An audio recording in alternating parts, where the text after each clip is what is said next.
मेरे दोस्त अमन ने मुझे एक आइसोमेट्रिक की बुक पीडीएफ के फॉर्म में दी थी, जिस बुक का नाम आइसोमेट्रिक पावर रेजोल्यूशन है। मैं उस दोस्त का आभारी हूँ जिसने मुझे यह पुस्तक दी, क्योंकि यह पुस्तक जो है यह आइसोमेट्रिक एक्सरसाइज के बारे में है। आइसोमेट्रिक जो एक्सरसाइज है वह कितनी पुरानी है और इससे अलेक्जेंडर ज़ात से पहले भी जो पहले के जो समय था वहाँ पर भी ऐसे व्यायाम होते थे जहाँ पर आइसोमेट्रिक व्यायाम का प्रयोग किया जाता था। बस नाम चेंज होने से कुछ नहीं होता है, क्योंकि उसमें जो लगने वाली क्रिया होती है, उसमें होने वाला जो अभ्यास होता है वह महत्वपूर्ण होता है। यदि हम कोई अभ्यास ही ऐसा करते हैं जिसमें हम स्थिर वस्तु पर बल लगाते हैं तो फिर वह आइसोमेट्रिक व्यायाम माना जाता है। तो इस बुक में जो आइसोमेट्रिक एक्सरसाइज के बारे में जो इतिहास बताया गया है कि आइसोमेट्रिक व्यायाम सच में इतना पुराना है, तो उसी के ऊपर आज हम इस वीडियो में चर्चा करेंगे। कहानी शुरू होती है बाइबल से। बाइबल में एक कहानी आती है जिसमें राजा डेविड होता है, हरकुलिस होता है और राजा ओडिशियस होता है। हम सभी ने सुना होगा कि जो हरकुलिस नाम का जो व्यक्ति था वह सच में बहुत ही शक्तिशाली था। जैसे कि महाभारत में सब जानते हैं कि भीम बहुत ज़्यादा शक्तिशाली थे। जहाँ पर भी ताकत का नाम आता है वहाँ पर भीम का, हनुमान जी का, बाली का, इन सभी का नाम लिया ही जाता है। तो इसी तरह से जो बाइबल में एक कहानी है वहाँ पर हरकुलिस नाम का जो व्यक्ति है वह बहुत ही शक्तिशाली था। तो वहाँ पर क्या होता है कि एक ऐसी कहानी आती है कि वहाँ पर ये जो शक्तिशाली व्यक्ति है, राजा डेविड है, हरकुलिस है और ओडिशियस है, यह अपने आप को शक्तिशाली बनाने के लिए एक ऐसा व्यायाम बताते हैं जिसके द्वारा इस बात को सिद्ध किया जा सकता है कि उस समय में भी लोग आइसोमेट्रिक व्यायाम करते थे। तो वहाँ पर अपने आप को शक्तिशाली बनाने के लिए एक व्यायाम ऐसा था जहाँ पर कांस्य के धनुष को खींचा जाता था और उसकी प्रत्यंचा को चढ़ाया जाता था। इस बात को मैं आपको समझाता हूँ कि उस समय धनुष होता था, एक धनुष होता था, एक धनुष हो या एक से अधिक भी धनुष हो सकते थे। तो वहाँ पर जो धनुष होता था वह मेटल का बना हुआ होता था, वह किसी ऐसे धातु का बना हुआ होता था जो भारी भी होता था और उसको बल लगाकर उस पर प्रत्यंचा को चढ़ाया जाता था। क्योंकि जब हम बल लगाएंगे उस धनुष पर प्रत्यंचा को चढ़ाने के लिए, जब हम बल लगाएंगे तो फिर वहाँ पर हमको बल लगातार लगाए रखना पड़ेगा। तो इसलिए उस समय जो व्यायाम की एक पद्धति थी वह पद्धति यही थी कि वहाँ पर जो व्यक्ति शक्तिशाली बनना चाहता था या फिर जो राजा महाराजा अपनी भुजाओं की ताकत को बढ़ाना चाहते थे, उसके लिए वह इस अभ्यास को करते थे। और अभ्यास यही होता था कि वह एक पीतल का धनुष हो सकता है या फिर लोहे का धनुष हो सकता है या फिर किसी और भी धातु का धनुष हो सकता है।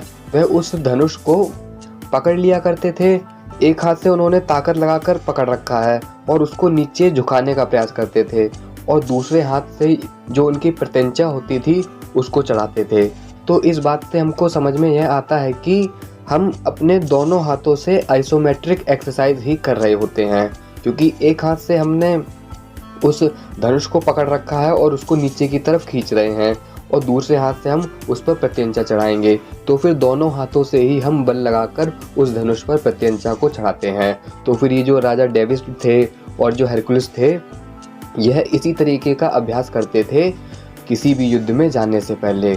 तो फिर इस बात से हमको यह समझ में आता है कि वहाँ पर भी कुछ ना कुछ ऐसा ज़रूर था जो हमको इस बात की ओर संकेत देता है कि आइसोमेट्रिक जो एक्सरसाइज है, जो स्थिर वस्तुओं पर बल लगाने वाली जो एक्सरसाइज है, वह कहीं ना कहीं हमारी मांसपेशियों को शक्तिशाली बनाती ही है।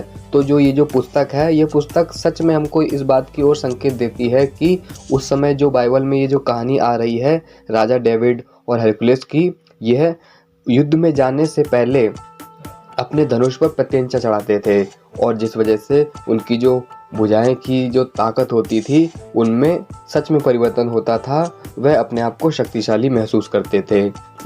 बाइबल में राजा डेविड 2 बार कहते हैं, वह कहते हैं कि वह मेरे हाथों को युद्ध के लिए प्रशिक्षित करता है ताकि मेरी भुजाएं पीतल के धनुष को झुका सकें। जो राजा डेविड है वह ऐसा कहते हैं कि इन्होंने 2 बार बाइबल में ऐसा कहा है कि ये जो पीतल का धनुष जो है, इसको झुकाने का लाभ मुझे यह मिलता है कि जो मेरे हाथ हैं वह युद्ध करने के लिए तैयार हो जाते हैं, यानी कि मेरे हाथ अब और भी ज़्यादा शक्तिशाली हो गए हैं और यह संग्राम करने के लिए तैयार हो गए हैं, क्योंकि वहाँ पर लिखा हुआ है कि मेरी भुजाएं पीतल के धनुष को झुका सकें। तो फिर इस बात से हमको समझ में यह आता है कि वहाँ पर उस समय व्यायाम ऐसा होता था धनुष के द्वारा ही कि हम बल लगाकर उस पीतल के धनुष को झुकाते हैं और उस पर प्रत्यंचा भी चढ़ाते हैं। क्योंकि तुम खुद सोचो कि पीतल का धनुष है और उस पर प्रत्यंचा चढ़ाने के लिए कितना अधिक बल लगाना पड़ता होगा और उस बल को निरंतर लगाए रखना होता था। तो इसीलिए हम इस बात से यह समझ सकते हैं कि उस समय भी कुछ ना कुछ ऐसा था जिस वजह से हम आइसोमेट्रिक एक्सरसाइज करते थे। और आइसोमेट्रिक जो एक्सरसाइज है, यानी कि जिसमें हम व्यायाम के द्वारा किसी भी स्थिर वस्तु पर निरंतर बल लगाए रखते हैं, तो फिर वह हमको लाभ देती ही देती है। आगे कहानी में ऐसा बताया गया है कि हरकुलिस ने ओडिशियस को ताकत के बहुत सारे रहस्य भी सिखाए थे। हरकुलिस जो है वह शक्तिशाली व्यक्ति था, तो हरकुलिस ने जो ताकत प्राप्त करी थी उस ताकत के जो सूत्र थे वह ओडिशियस को भी सिखाए थे कि किस प्रकार से शक्तिशाली बना जाता है। उस समय में भी ऐसी पद्धति थी कि ऐसा व्यायाम था कि हम इस व्यायाम को करेंगे तो फिर हमको ताकतवर बनने का सूत्र प्राप्त हो जाएगा। हरकुलिस के अलावा केवल युवा ओडिशियस ही हरकुलिस के प्रसिद्ध धनुष को खींचने और चलाने में सक्षम थे। तो जो हरकुलिस है वह शक्तिशाली व्यक्ति था, तो हरकुलिस ने ओडिशियस को ताकत के रहस्य बताए थे। लेकिन ताकत के रहस्य बताने के बाद ओडिशियस इतना समर्थ हो गया था कि वह हरकुलिस के जो भारी धनुष था उसको खींच सकता था और उसको चलाने में भी समर्थ था। तो फिर इस बात से हम यही तो समझ सकते हैं कि हरकुलिस शक्तिशाली बंदा है। उसके पास एक भारी धनुष था और उस धनुष को हरकुलिस के स्टूडेंट ने ही, यानी कि ओडिशियस ने ही अपनी ताकत अर्जित करी और उस ताकत के फलस्वरूप ही हरकुलिस के धनुष को उठा पाया था, उस पर प्रत्यंचा चढ़ा पाया था और उसको यूज कर पाया था। क्योंकि भारी धनुष को उठाना और उस पर प्रत्यंचा चढ़ाना सच में कठिन था, इसीलिए हरकुलिस ने पहले उसको ताकत के रहस्य सिखाए थे, उसको ऐसा व्यायाम बताया था जिस वजह से ओडिशियस शक्तिशाली बन गया था और उसके बाद ही वह हरकुलिस के धनुष को उठा पाया था और उसको खींचकर उसकी प्रत्यंचा को भी चढ़ा पाया था। कहानी में आगे ऐसा बताया जाता है कि सैनिक जो होते थे, सैनिक को युद्ध में जाने से पहले कुछ अभ्यास कराया जाता था। उस समय जैसे जैसे जनरेशन बदलती जाती है वैसे वैसे व्यायाम की तकनीकें भी बदलती जाती है। आज के समय में लोग मशीनों से व्यायाम करते हैं। इससे यदि हम कुछ पहले जाएं तो फिर वहाँ पर हम देखेंगे कि भारत में मुगदरों से व्यायाम होता था और कुश्ती और अखाड़े होते थे। वहाँ पर शक्तिशाली बनने के लिए मुगदर को घुमाया जाता था। इससे थोड़ा पहले आए तो फिर हमको पता चलता है कि जो सैनिक वर्ग होता था, जो राजा महाराजा युद्ध लड़ने जाते थे, वहाँ पर वह अपने सैनिकों को प्रशिक्षित करने के लिए मुगदर या फिर कोई और चीज़ों का प्रयोग नहीं करते थे। शक्तिशाली बनने के लिए वह धनुष का प्रयोग करते थे और धनुष में कई तरह की ऐसी चीज़ें होती थी और कई तरह के भारी भारी धनुष होते थे जिनका प्रयोग करके सैनिक अपनी भुजाओं को और भी ज़्यादा शक्तिशाली बना सकते थे। युद्ध में जाने से पहले वह अपने भीतर शक्ति को भी अर्जित कर सकते थे। तो इसके लिए वह सैनिकों से अभ्यास कराते थे और सैनिकों में अभ्यास ऐसा होता था कि वह तीर को पूरा खींचते थे और कभी कभी लंबे समय तक उस तीर को पकड़े रखते थे। अब जैसे कि धनुष है, धनुष को खींचना होता है और उसके बाद ही तीर बाहर निकल के जाता है। यदि हम धनुष को खींचे रखेंगे तो फिर खींचे रखने की वजह से हम वहाँ पर निरंतर बल लगाए रखते हैं। आप इस बात को सच में ही जानते हो कि हमको जब धनुष से तीर छोड़ना होता है तो फिर हम उस धनुष को खींचे रखते हैं। तो फिर वहाँ पर सैनिकों से अभ्यास ऐसा कराया जाता था कि वह पहले धनुष को खिंचवा देते थे और फिर कुछ समय तक उस धनुष को इसी अवस्था में रखना होता था। 2 मिनट, 3 मिनट, 4 मिनट, इसकी कोई सीमा नहीं थी और ना ही यहाँ पर समय को बताया गया है। तो फिर वहाँ पर जो धनुष होता था उसको खींचे रखना पड़ता था और खींचे रखने पड़ने की वजह से ही वहाँ पर हम निरंतर बल भी लगाते थे। जो सैनिक वर्ग था वह वहाँ पर निरंतर बल लगाए रखता था और निरंतर बल लगाए रखने का मतलब यह है कि वहाँ पर भी सैनिक लोग धनुष के माध्यम से आइसोमेट्रिक एक्सरसाइज ही कर रहे थे।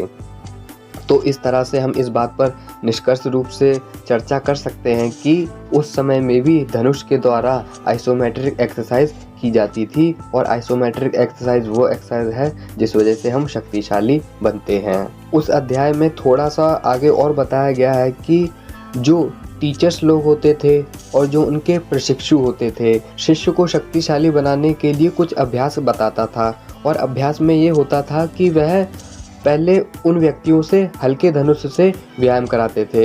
एक हाथ से धनुष को उठाए रखेगा ऊंचाई तक, और दूसरे हाथ से उसकी जो डोरी होती थी उसको निरंतर खींचे रखता था। तो इससे उस व्यक्ति के दोनों हाथ पर प्रभाव पड़ता था, दोनों हाथ शक्तिशाली बनते थे। फिर कुछ समय के अभ्यास के बाद हल्के धनुष से जब अभ्यास पूरा हो जाता था, फिर उस व्यक्ति को उससे थोड़ा भारी धनुष दे दिया जाता था। पहले वह हल्के धनुष से व्यायाम करता था, अब जब उसका अभ्यास अच्छा हो गया है तो फिर जो गुरु होते थे वह उस शिष्य को भारी धनुष दे दिया करते थे। अब भारी धनुष को वह एक हाथ से पकड़ता था और उसको निरंतर कुछ समय तक पकड़े रखता था, और जो दूसरा हाथ था उससे वह उस जो प्रत्यंचा होती थी उसको खींच कर रखता था। तो फिर यहाँ पर दोनों हाथों का प्रयोग हो रहा होता है। यह एकदम उसी तरह से है जैसे कि किसी ने अपने उल्टे हाथ से या फिर सीधे हाथ से भारी मुग्दर को पकड़ रखा है और उसको कंधे की सीध में खड़ा कर रखा है। क्योंकि कोई भी चीज़ यदि हमने कंधे की सीध में खड़ी कर रखी है और वह भारी है, तो फिर उसमें ये होगा कि हमारे जो हाथ है उसमें दर्द होने लगेगा, और जो भारी वस्तु है वह अपने आप नीचे की तरफ आने लग जाएगी। तो इसी तरीके से उस समय भी यह अभ्यास होता था, और उस समय यह जो अभ्यास होता था यह धनुष से होता था। जो भारी धनुष था वह शिष्य को पकड़ा दिया जाता था, एक हाथ से उसने वह भारी धनुष पकड़ रखा है और दूसरे हाथ से उस भारी धनुष की प्रत्यंचा को खींच रखा है। तो इस वजह से दोनों जो हाथ होते थे वह अत्यंत ही शक्तिशाली बन जाते थे, क्योंकि यहाँ पर भी आइसोमेट्रिक एक्सरसाइज होती थी। फिर कुछ समय के बाद उस शिष्य को उससे भी ज़्यादा भारी धनुष दे दिया जाता था। पहले हल्का, फिर उससे भारी, फिर उससे भी भारी धनुष उसको दे दिया जाता था। तो इस तरह से वहाँ पर अभ्यास होता था, और इस अभ्यास के द्वारा जो अधिक से अधिक ताकत लगाने की जो क्षमता होती थी उस क्षमता को बढ़ाया जाता था। पुस्तक में ऐसा लिखा है कि इस तरीके के अभ्यास में ऐसा होता था कि साल भर भी लग जाता था और 2 साल भी लग जाते थे। तो फिर हम खुद ऐसा सोच सकते हैं कि जो व्यक्ति आइसोमेट्रिक एक्सरसाइज करता है वह 1 साल के भीतर भी शक्तिशाली बन जाता था और 2 साल के भीतर भी शक्तिशाली बन जाता था। यदि वह अपने इस अभ्यास को 3 साल, 4 साल, 5 साल तक कंटिन्यू रखता था तो फिर वह अत्यंत ही शक्तिशाली बन जाता था। तो इसी तरीके का अभ्यास वहाँ पर गुरु और शिष्य के बीच में होता था। इस अध्याय में इसी के बारे में बताया गया है। आगे इस अध्याय में बताया गया है कि बाइबल में तो यह कहानी आ गई कि वहाँ पर धनुष के द्वारा आइसोमेट्रिक व्यायाम किया जाता था, वो मैंने आपको बता दिया। अब दूसरा वहाँ पर वह कहते हैं कि ये जो भारत है, हमारा जो भारत देश है, यहाँ के जो ऋषि मुनि थे, यहाँ के जो साधु लोग थे, यहाँ के जो तपस्वी लोग थे, इन्होंने भी आइसोमेट्रिक व्यायाम का यूज़ करा है। और उन्होंने व्यायाम का यूज़ इस तरह से करा है कि वह जंगलों में जाते थे और वहाँ पर ध्यान आदि किया करते थे। वहाँ पर उन्होंने जानवरों को देखकर तरह तरह के आसनों का निर्माण कर लिया, और आसनों का निर्माण करने के बाद उन्होंने उस आसन को करा। तो फिर उन आसन को करने में भी हम आइसोमेट्रिक एक्सरसाइज का ही यूज़ करते हैं, ऐसा उस पुस्तक में बताया गया है। और ऐसा उन्होंने सही ही बताया है कि हम जो भी आसन करते हैं उसमें हम आइसोमेट्रिक व्यायाम का यूज़ करते हैं। यह बात शायद हमें पहले ना पता हो, लेकिन यह बात सच है कि जो भी हम व्यायाम करते हैं आज के समय में, हम जो भी आसन कर रहे हैं, चाहे वह मयूरासन हो, पश्चिमोत्तासन हो या फिर ताड़ासन हो, जितने भी आसन हैं उसमें हम आइसोमेट्रिक व्यायाम का यूज़ करते हैं। अब मान लो हम मयूरासन कर रहे हैं। मयूरासन आप जानते हो कि क्या होता है कि उसमें हम अपने दोनों भुजाओं को नीचे करके अपने पूरे शरीर को बैलेंस करते हैं। तो फिर जब हम मयूरासन करते हैं तो फिर वहाँ पर भी तो हम बल लगा रहे होते हैं और एक पोजीशन में लंबे समय तक अपने आप को रखते हैं। यदि हम 3 मिनट तक भी मयूरासन करते हैं तो फिर आप देखोगे कि मुझे कितना ज़्यादा बल लगाना पड़ता है इस पोजीशन में बने रहने के लिए। तो फिर उस पुस्तक में यह भी बताया गया है कि जो भारत है, भारत में जो आसन लगाते थे जो व्यक्ति, जो भी आसन का जो अभ्यास करता था, वह आसन के साथ साथ आइसोमेट्रिक व्यायाम का भी अभ्यास कर रहा है, जिस वजह से वह शक्तिशाली बनता है, जिस वजह से उसकी बैलेंस करने की क्षमता बढ़ती है, जिस वजह से उसकी जो मांसपेशियां हैं वह भी शक्तिशाली बनती ही है।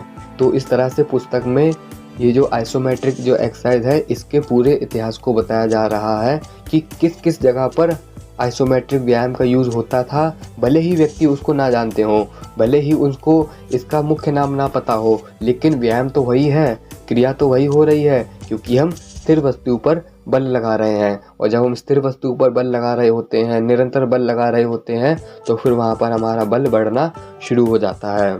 तो आगे कुछ समय और बढ़ा, और वहाँ पर ये जो व्यक्ति है जिसने ये पुस्तक लिखी है, वह कहते हैं कि एक मैक्सिक नाम का शक्तिशाली पुरुष था, जिसको मसल कंट्रोल काफ़ी अच्छी तरीके से करना आता था। वह अपनी मसल्स को काफ़ी अच्छे तरीके से फ्लेक्स कर सकता था। तो फिर वह व्यक्ति कहता है कि यांत्रिक व्यायाम मांसपेशियों के विकास में बाधा बन जाता है। यांत्रिक व्यायाम का मतलब कि जो इक्विपमेंट से होने वाले जो व्यायाम हैं, यह व्यायाम जब किए जाते हैं तो फिर ये मांसपेशियों के विकास में बाधा उत्पन्न करते हैं। और ये जो आज का समय है, जिम में जितने भी व्यायाम हो रहे हैं, ये सारे यांत्रिक व्यायाम हैं, क्योंकि इसमें इक्विपमेंट का यूज़ होता है। इसलिए वह ऐसा कहते हैं कि यांत्रिक व्यायाम मांसपेशियों के विकास में बाधा बन जाता है। आगे वह कहते हैं कि मुझे बाद में प्रयोग से पता चला कि यांत्रिक व्यायाम केवल तभी अच्छे परिणाम देगा यदि उपयोग की जा रही मांसपेशियों पर ध्यान दिया जाए। तो फिर ये जो मशीन से होने वाले व्यायाम हैं, यह व्यायाम तभी हमको लाभ देंगे जब हम अपना जो फुल कंसंट्रेशन है वह अपनी मांसपेशियों पर करेंगे।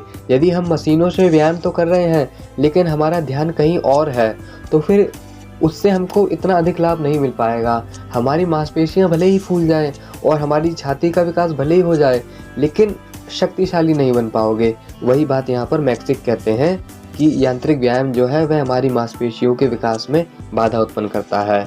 व्यायाम से पूर्ण लाभ प्राप्त करने के लिए यह आवश्यक है कि मन मांसपेशियों पर केंद्रित हो, ना कि कार्य पर।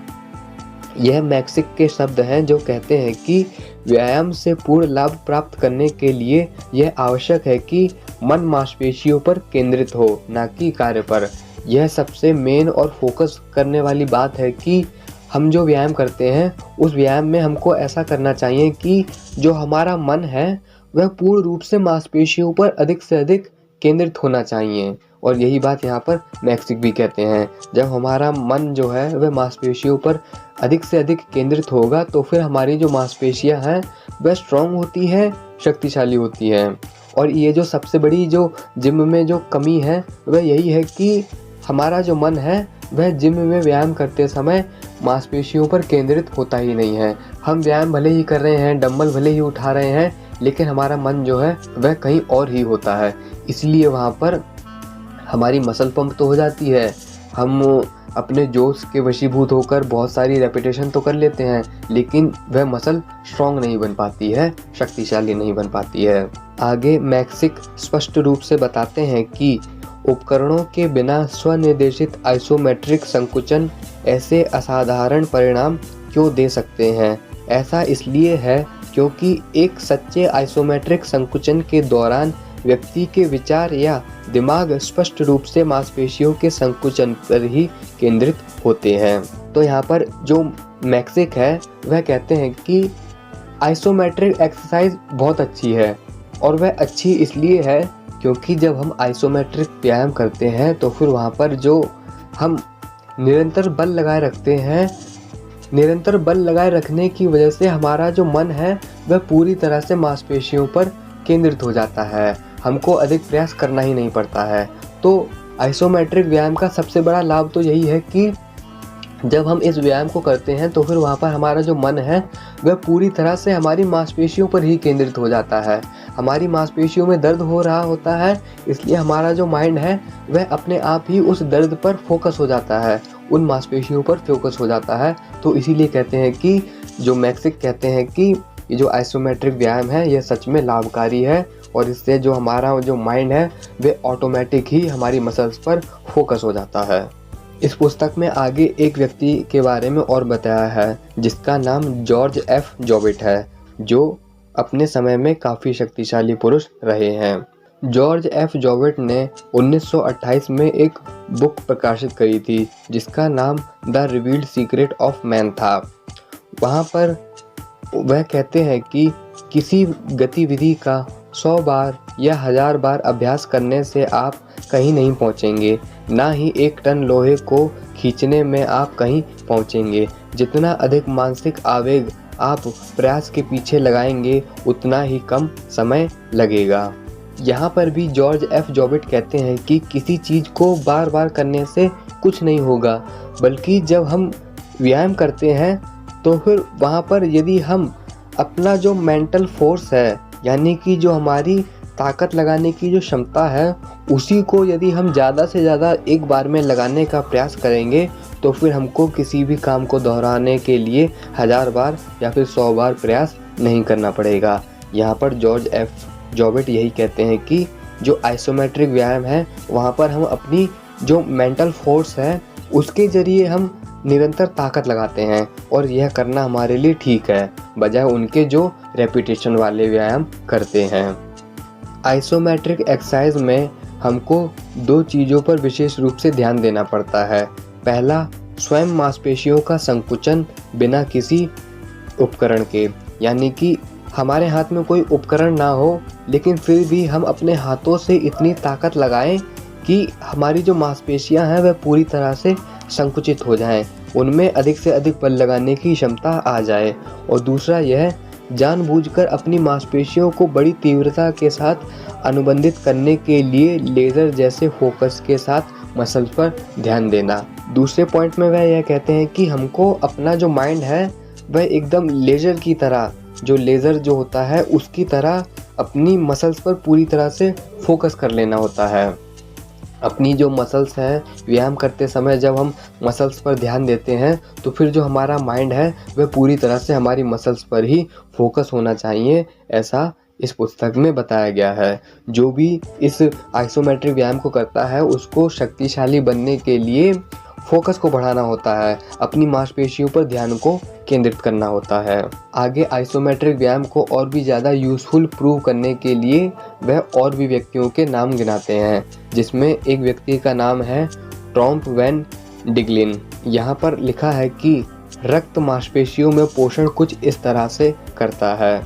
ट्रॉम्प वैन डिगलिन कहते हैं कि एक दिन श्री टाथम ने मुझे बताया कि जब आप अपनी उंगलियों से किसी मांसपेशी को दबाते हैं तो आप उस मांसपेशी में रक्त के प्रवाह को रोक देते हैं, और जब उस मांसपेशी को छोड़ देते हैं तो जो रक्त रुक गया था वह फिर से आगे की ओर बह जाता है।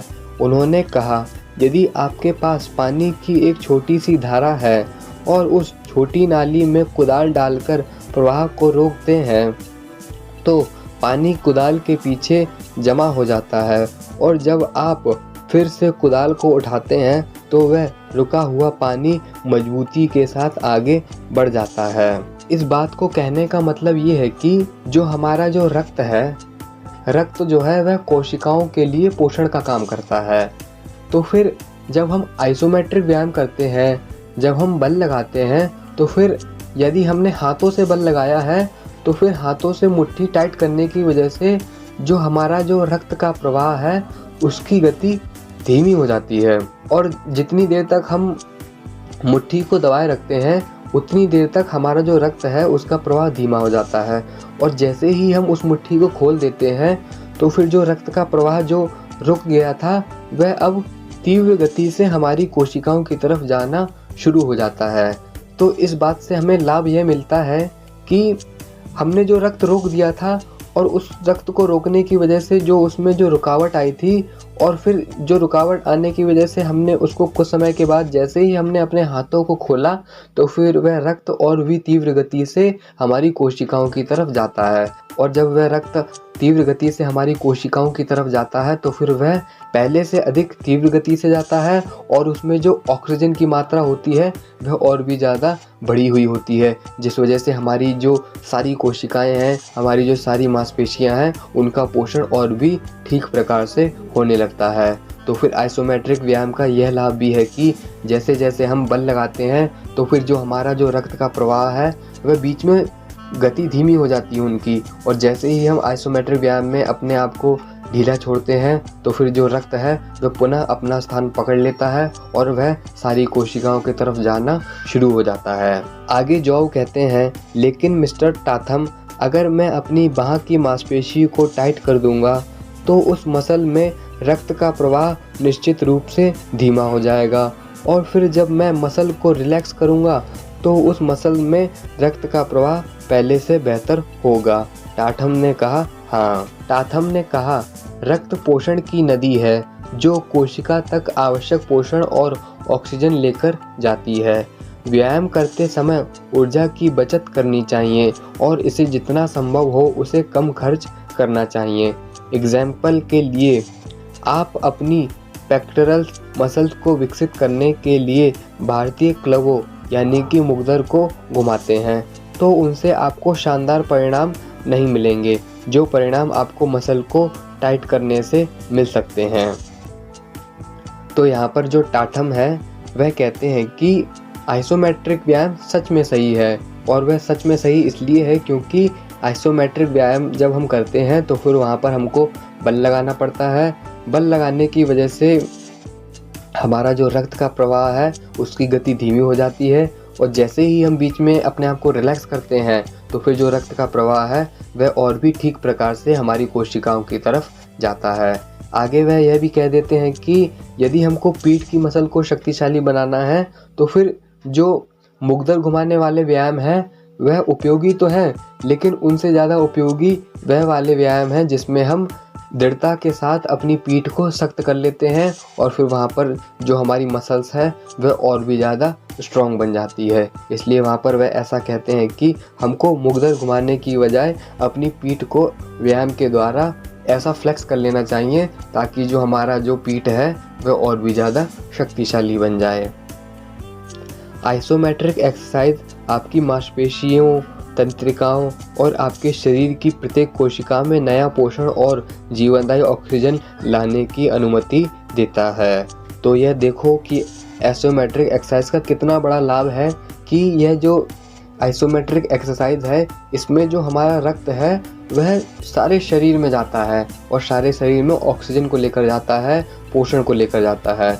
तो यह आइसोमेट्रिक एक्सरसाइज का कितना बड़ा लाभ यहाँ पर बताया है। आगे उन्होंने अलेक्जेंडर जाज का ही उदाहरण लिया है कि अलेक्जेंडर जाज कितने शक्तिशाली थे, और वह जो शक्तिशाली बने थे वह इस आइसोमेट्रिक व्यायाम की वजह से ही बने थे।